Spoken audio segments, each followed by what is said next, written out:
Another Premier League weekend has finished, guys, and there's been some changes to the Premier League, some happy changes for me, my background there. But let's talk about the games in order, as we always do, and we'll get through little talking points as we get along through it. Leeds versus West Ham, though, being the opening game of the weekend, and I thought, you know what, this is a pretty much like fate deciding direction pushing game for both teams here. With Leeds, you know, trying to start off well in the Premier League, back in the Premier League now, they want to stay up. They stayed up last time, they really get in the second season. They want to stay up this time. They want to try and stay here for a bit longer. Leeds are a big team. They want to be a part of the big boys. West Ham, a team that have been a part of the big boys for a while, and you know they have that footing as a big team in England. People always talk about how West Ham won the World Cup in 1966, but this looks like a really weak West Ham team this year. Leeds have made Ellen Road a really strong place to go. I said this in my video before the weekend, and Leeds won the game against West Ham, and it's just another disappointing defeat for Nuno Espirito Santo, and it's just.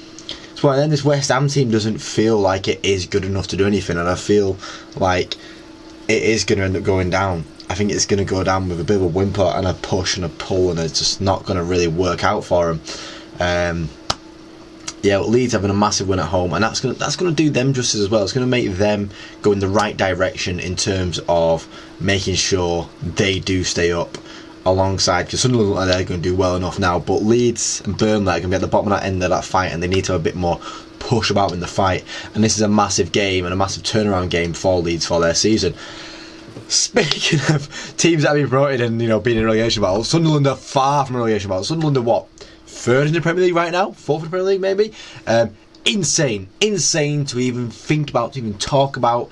A 2-1 win over Chelsea. Garnacho scoring early doors.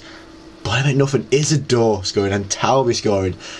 So it was right into the game, winning it as well, which is massive. A huge result. I saw all the jokes of the world champions. World champions are what? The United States, and it is right. Sunderland with a massive win, and they're showing that they are here to stay. They're showing they're not here for a muck around. They're a good team, and they have got really good players, really enjoyable players to watch in the team, like both of the new signings from Ajax, with Broby and Traore both getting involved. The defence has been solid all season as well. Roofs in goal. It's hard to fault this. Sunderland seems a really good team. I don't think they'll keep up all season, but who knows? Sunderland could end up challenging for the league. It'd be crazy to think about. Let's not think about it yet. But we had 9 games in, and they are in the top 4 though. Newcastle and Fulham, on the other hand, a game where two teams that haven't been living the heights that people thought they would be living up to this season. Newcastle coming out with a win. Bruno Guimaraes and Jacob Murphy scoring goals. Jacob Murphy, man, he's got that right wing position on lock for Newcastle, and he's on lock. It just is.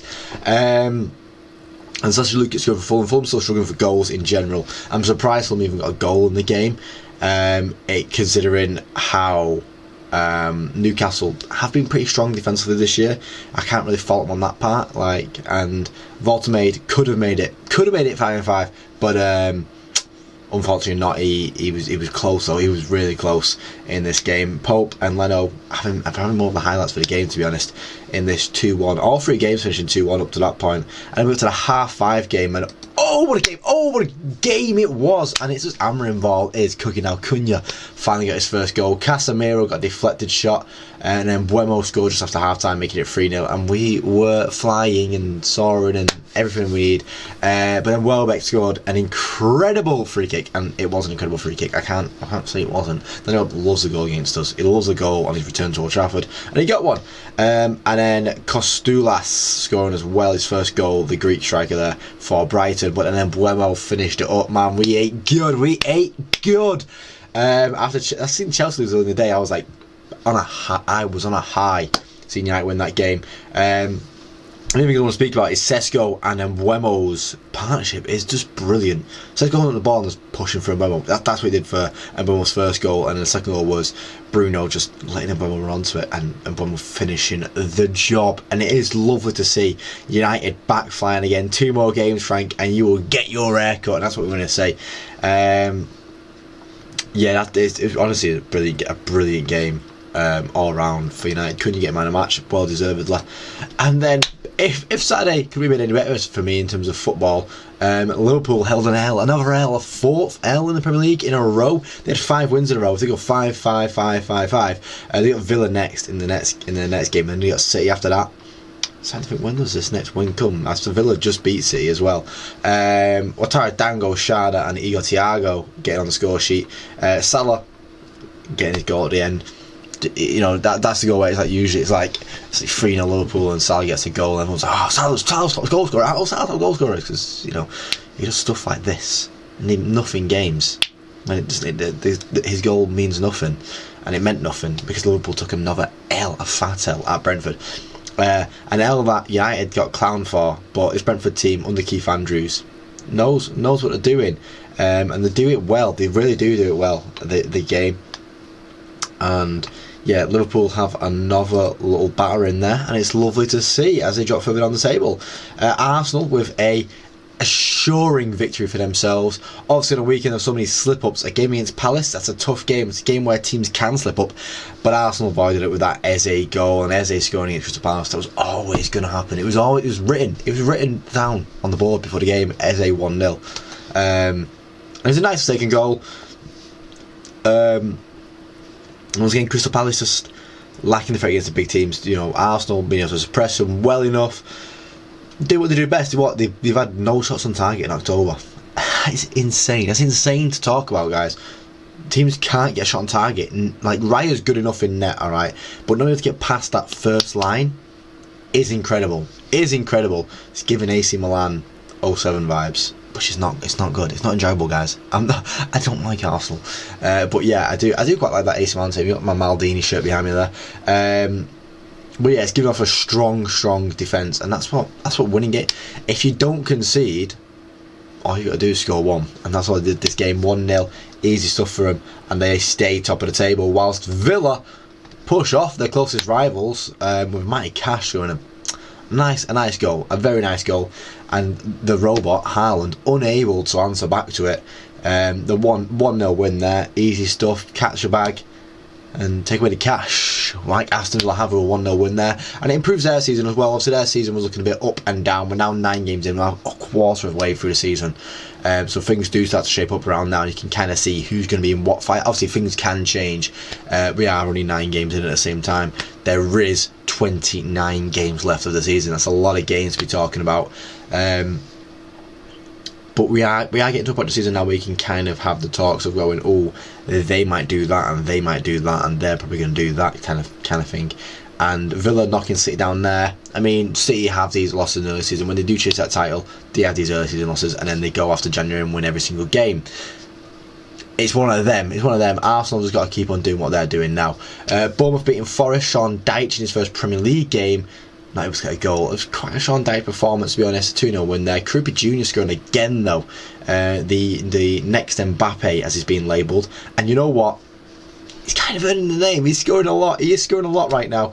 And Bournemouth are going on a European journey right now. Well, they're not actually on it yet, but they're going in the right direction. I was talking about, we can see the directions teams are going in, and Bournemouth are going in the direction of going towards Europe. But yeah, I think this Bournemouth team is an exciting team. I do enjoy this Bournemouth team. Tavernier scoring from the corner as well, which is insane. But yeah, Forest unable to answer back to it. Petric having a good game, clean sheet. This Bournemouth team know what they're doing. They've built on success in the past, and it's going to go forward for them.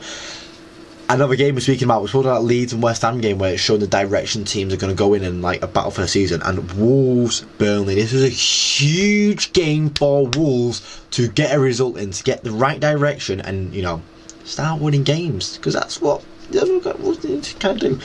They start winning games, because they've not won a game yet so far this season. Once again, 9 games in without a win, 2 draws on the board. Burnley beating them at home, though, is disgusting. Burnley, big up, well done Burnley. Fleming with 2 goals and Foster with that late goal as well. But Strand Larson scoring, but not doing much. Got a penalty. It's cool. Manesi scoring as well. This Wolves team, like that West Ham team, it's just a bunch of like, who are you? So like the West Ham team is just it's an aging West Ham team. This Wolves team, who are you? Who are you? What are you doing it? Who are you? You championship player. It is a championship team, and people are talking about like how, you know, last year they would have last year's promoted clubs, the teams that got relegated last year, are now sitting 20th, 14th, and 10th or something like that in the Championship. Yeah, this is a tough Premier League right now. It's gonna be a tough season to stay up, and these complacent sides like Wolves, like West Ham, like Fulham, you know, are gonna face a bit of consequences for it. Teams like Forest, who have had a bad start to the season, going to be a bit shaky, having that European run. They're not going to be doing too well this year.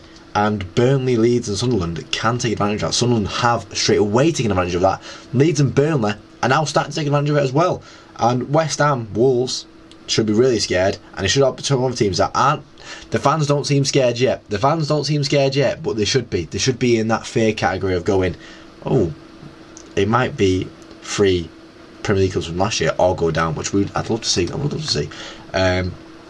Especially now that United are down there. And the final game of the weekend was Everton and Spurs, and honestly I had this down to 0-0. It just seemed like a 0-0 to me, but then Van der Ven went, wait a minute, I'm going to get a brace, and actually second half I went, oh, you know what, I'm going to put that bet on for him to score a hat-trick, because he just seems like he's going to do it. It's like, Van der Ven hat-trick, yeah, that's what we're going to put a bet on. Obviously, he came off, Pat Marty Sarr scoring that third goal. Watching that, I was like, pick a corner. Yeah, nothing. But yeah, 3-0, big win for Spurs. Spurs are the best away record in the Premier League this season, which is insane to talk about.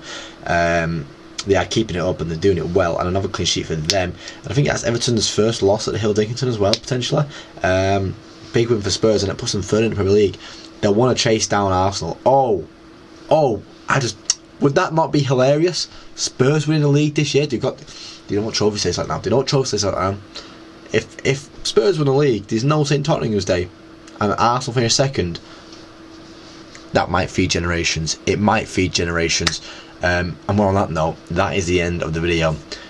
Thank you for watching, guys, and hopefully I do see you next time. Cheers.